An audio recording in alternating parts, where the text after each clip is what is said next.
Mijozlari Prezidentimiz qarori asosan navbatdagi tadbirkorlar bilan uchrashuvimizni o'tkazmoqdamiz. Kimda kredit masalasi bo'yicha qanday savollaringiz javoblar bo'lsa, bemalol berishlaringiz mumkin savollaringiz. Qaysi mahalladan kelganlaringizni tanishtirib, o'zlaringiz aytib, bemalol o'tirib aytavering.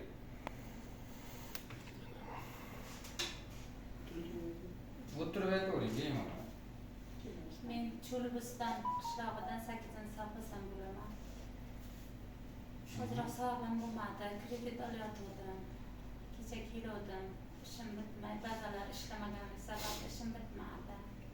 Bugun keldim, endi ishim bitkazib beraman deyishyapti. Rahmat men xodimlariga. Cho'lbistonda nima yo'nalish bo'yicha kredit olaman deyapsiz? Chorva bo'yicha. Chorva bo'yicha qancha so'mmi? 10 million so'm. Ism familiyangiz? Kuchimova Lolaxon. Kuchimova Lolaxon. 10 million so'm. Oldin aholi tadbirkorlik kredit yo'nalishi bo'yicha kredit olgansizmi? Yo'q, olmagansiz.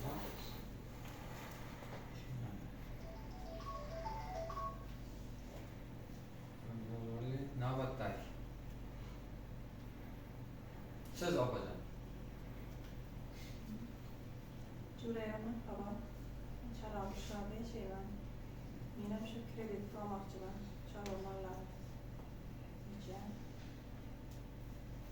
Chorva bo'yicha, ha?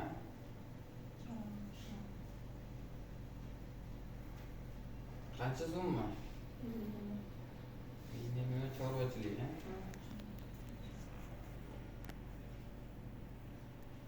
Xotin-qizlar 23%dan, olgan boshqa fuqarolar 25%dan. Xabarlar bormi shu bo'yicha? Ha, shunday deyishdi.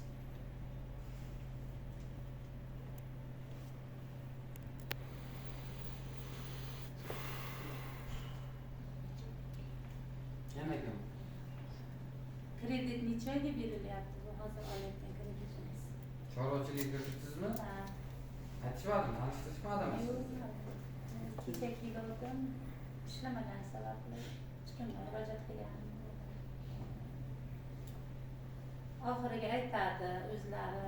Reja grafik beradi. Shu grafik berishadi dedi, shuning uchun murojaat Bunday qildim. chorvachilik yo'nalishi bo'yicha 5 yilgacha yo'nalishga qarab imtiyozli davr belgilab beriladi.